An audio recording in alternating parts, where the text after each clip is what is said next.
Michael here for another edition of Lunchtime Live presents Nature Lab. So this week we'll be sending it out to the trail with Morgan to explore Adirondack forests. Have fun exploring, everybody. Hello everyone, my name is Morgan and I am a museum fellow here at the Wild Center. As Michael introduced this month in Nature Lab, we are talking all about forests, and we are in a great place to do so here in the Adirondacks with 6 million acres of public land, and a great chunk of those 6 million acres are forested land. But what even is a forest? Well, since we're here in the Adirondacks, let's go ahead and take a hike as we find out. Aren't you coming? Come on.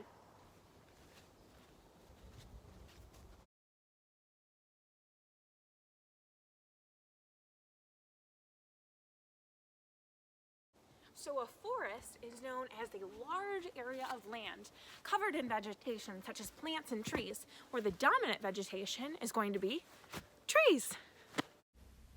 Forests cover a third of the world's land surface, which is greater than 15.3 million square miles.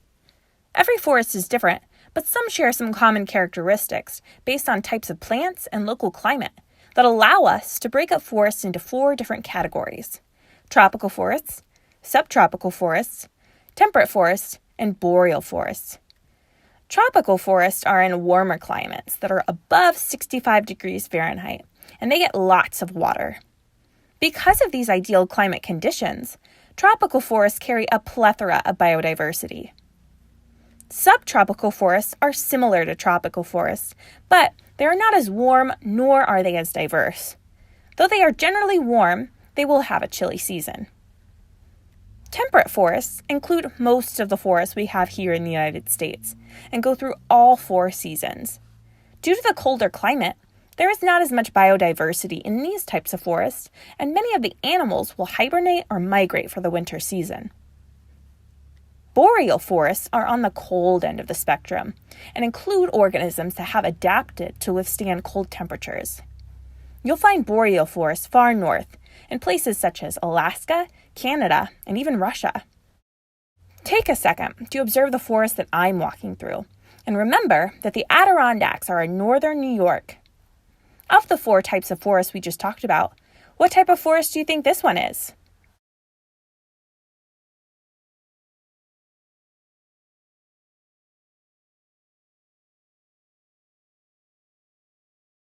So out of the 4 categories of forest, the Adirondacks is considered a temperate forest. Thumbs up if you got it right. A temperate forest can either be coniferous, deciduous, or a mix of both. All this is referring to is the types of trees that comprise the forest. A temperate coniferous forest is full of evergreen or coniferous trees that are green year-round, have needles instead of leaves, and are cone-bearing. Think pines and spruces when you think coniferous. These types of trees have adapted to withstand harsh weather and cold temperatures. This is why they have needles that stay on year-round and cones which serve to protect their seeds. Temperate coniferous forests are found in places with long winters and moderate to high precipitation every year. A temperate deciduous forest consists of deciduous trees which have leaves that are flat and broad. Think maple and oak when you think deciduous. These types of trees have adapted to go through all 4 seasons. In the spring, leaves begin to bud on the trees, so that when summer comes around, the trees are full of fully grown leaves. In autumn, they change color through a process called senescence and fall off the tree so that when harsh winters come around, the trees have already lost their leaves. This adaptation through the seasons allows trees to survive cold winters. Deciduous forests are found in places with hot summers and cold winters. Although temperate forests can be split into a coniferous temperate forest as well as a deciduous temperate forest, some are just a mix of both and are considered mixed wood temperate forests. Take a second to observe some of the trees in this temperate forest I'm walking through.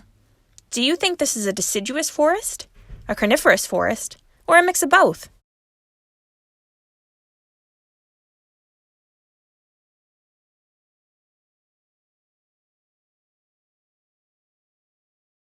A If you said a mix of both or a mixed wood forest, you're correct. Though we have a ton of coniferous trees in this forest with things like pines, spruces, and firs, we also have a really good amount of deciduous trees, like things like maples, birches, and aspen trees. So it is late autumn here in the Adirondacks, and as I'm sure you can tell, this forest doesn't look exactly the same as it would in summer. So let's go ahead and continue on our hike and look at some specific trees and try and think about what they would look like in summer versus how they look now in an autumn month. Come on, let's go.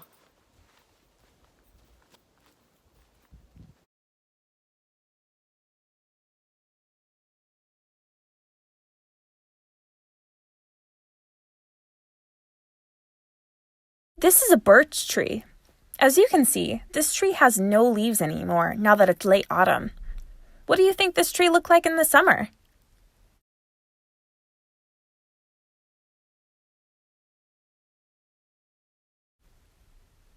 If you said you thought this tree had big, full leaves this past summer, you're correct.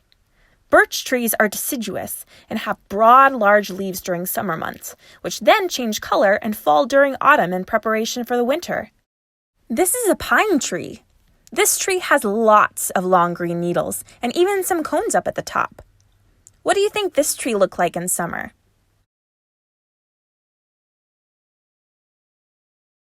If you said exactly the same, you're absolutely correct. Pine trees are coniferous and so are already built to withstand harsh weather, so they don't lose their leaves like deciduous trees do. This tree that looks a little bit different than the other two is a beech tree.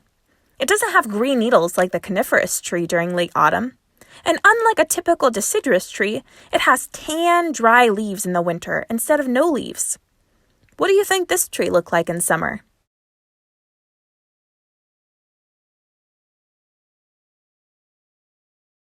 If you said its leaves were green and flat during the summer, you were correct. Beech trees are deciduous, just like the birch example we had. Unlike the birch tree, beech trees are marcescent, meaning they keep their dead leaves instead of dropping them to the ground. I hope you all enjoyed learning a little bit more about forest on our hike today through the Wild Center's backyard. I'm going to send it back over to Michael, and he's going to do some more exploring with a really fun activity inside the Wild Center. See you later, everyone. Welcome back, everybody. I hope you had fun exploring the trails with Morgan. So now it's time for you to do a little bit of science on your own, using the resources at wildcenter.org/naturelab. So on our Nature Lab website, you will find a picture all about the introduction to forests. On that, you'll find the video that you just watched and a whole information sheet on how to explore forests near your home and globally. So to start off, step one is to look at forests near you. So take a look out a window, go for a walk, and look at the plants and trees and forest, if you have them, near you. What we want you to do here is think about how that forest or how those plants have changed throughout the seasons, or maybe they haven't, to think about your place where you live. Next, step two, is to download the Science on a Sphere Explorer app from NOAA. It is super, super cool. We have more information on how to do that here and on the Nature Lab website. And we picked 3 different data sets to explore forests. So looking at forest change over time and looking at vegetation change over a year to 20 years. So the Science on a Sphere Explorer app can be downloaded for tablets like this iPad. It can be downloaded for phones. And if neither of those work, hop onto the Science on a Sphere website and check out the data sets there. And there's a link to that on our data sheet here. So you can look at different data sets over time. Here we have one of the data sets that you'll be able to explore. I apologize for the lights in the background there. Of vegetation over time on the planet, both on land and in water. So check that out. See how your forests and your plants near your home fit into global scales. Have fun sciencing, everybody, and we'll see you again next week. Bye, everybody.